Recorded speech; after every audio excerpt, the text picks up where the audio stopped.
when you're a dark skin girly, there are certain products and certain brands that you generally just shy away from. It's only because the products from there generally don't suit you. Laura Mercier is such a brand where the only products that I can use from them are mascaras and eyeliners, like, you know, colors that are universal to everybody. So I was actually very surprised when they sent me foundations. I didn't even know that Laura Mercier had foundations, but they do.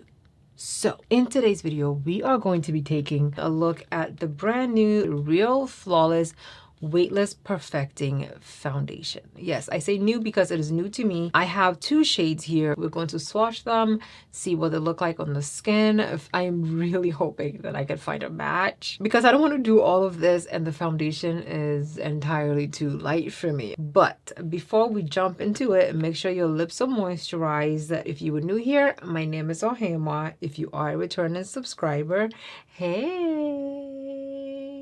Okay. A little bit about this foundation. So this foundation has a skin-like finish. It is waterproof. Yes, you heard me right. They're saying the foundation is waterproof. It's fade proof and it has a 3D smoothing finishing powder effect to it. I'm very interested in seeing what that's gonna look like on my skin tone. And it's saying that it's not gonna give you cake face, okay? According to their clinical research, the people who wore this foundation said that it felt comfy on the skin, it had a seamless finish, it stays comfortable throughout the day, and it made the complexion look healthier. There are 30 shades of this foundation, and we have two shades. We have the deepest shade, we're missing the second deepest shade, and we have the third deepest shade. And when you look at the color graduation on their website and on Sephora, it's showing that the third deepest shade and the deepest shades have a neutral undertone, which makes them essentially the deepest shades in the range. I mean, I have to hand it to Laura Mercier. I think they've seen enough of my videos to know that I have a neutral undertone. So they sent over foundations that had neutral undertones. I'm excited about that. They didn't just blindly send me the two deepest shades. So I mean, I feel like we're off to a good start. We're gonna swatch 6N1 first. 6N1 is the third deepest shade that they have. And I am gonna put that closer to my under eye. The foundation feels very nice. It feels really lightweight, but this is the tone of the third deepest shade according to their color graduation. But according to undertone, this is the second deepest shade. Okay, next we're going to swatch 7N1, and this is the deepest shade. This is looking like it might actually match my skin. I'm quite shocked at this. I like the tone of it. Now I'm feeling like maybe the second deepest shade would have given us a better visual on the color graduation, but this is what the shade looks like. I have hope. I am excited to try this. It's looking like it might actually look good on the skin. Okay, I want to know. Now I really want to know what it looks like. Cool. I just got this in the mail and I want to know how blurring it's going to make my skin. This is from a skincare brand that is developing or essentially getting into makeup things, right? The one product that I have tried, I am incredibly I know you see this, like I can see it. It has actually mattified my skin. And with these types of products, you have to blend them in quicker. Let me stop talking. You can see the line right here. My skin does not feel tight. Look at this. We're taking a pump of the Laura Mercier ooh, this is a pump of it. Another pump. Okay, we're doing two pumps first just to see how we can blend it in. And I'm blending in with a sponge. Okay, we're blending in with a sponge from Dark Skin Makeup Daily. I also have to remember when my skin is this mattified that sometimes it takes the product a while to move around and look flawless. So I have to blend it in as quickly as possible so that it doesn't like streak on my skin. Oh, I should have sprayed my face a bit.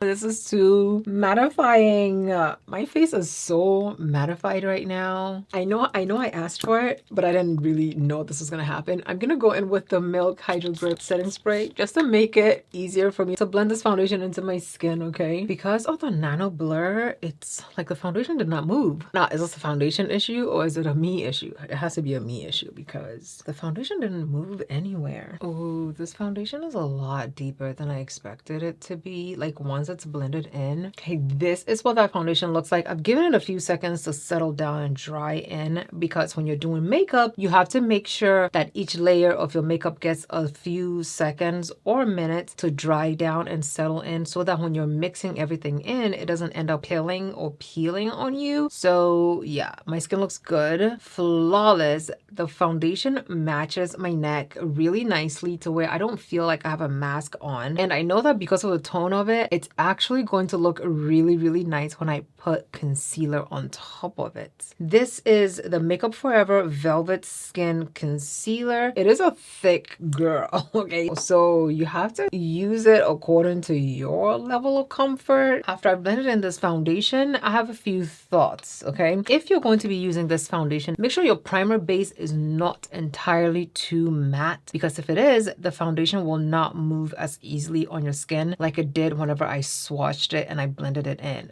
When I did that, my skin had more oils in it, so the foundation glided, which is the right word? It glided on very, very easily and very nicely, but with my base being a little bit too matte, it started looking patchy, like it wasn't blending in very well. And I know that anytime my base is too dry or too matte, that happens. The nano blur, if I'm gonna use it again, I'll make sure to use it right when my skin was moisturized, or I will moisturize my skin again before I use it, before I go in with a foundation. That way my skin is not entirely too dry. But if you're on vacation, make sure that your skin, you're gonna have to use a little bit more foundation, or like use it, set your face with a radiant setting spray, blend in your foundation, because my skin went right back to looking matte.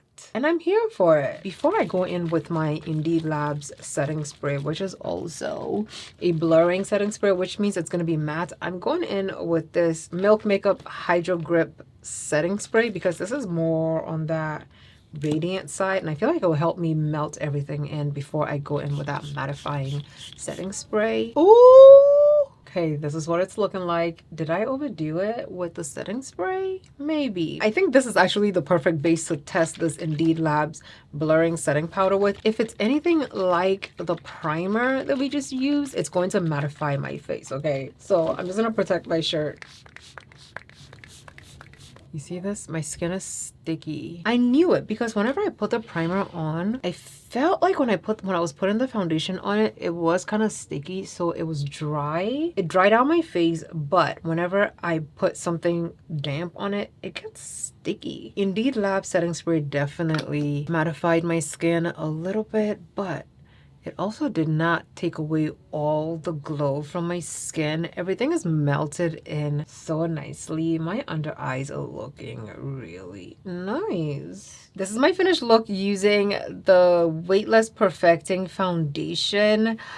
I have decided to go ahead and wash my face and blend in the shade 6N1 just to see what it looks like, because 7N1 looks really nice, but a shade between these two would be perfect. The second shade they're saying has a different tone and that it might not match my skin tone, so I actually want to blend this one in so I can see what it looks like. But this is what it looks like. It's very nice.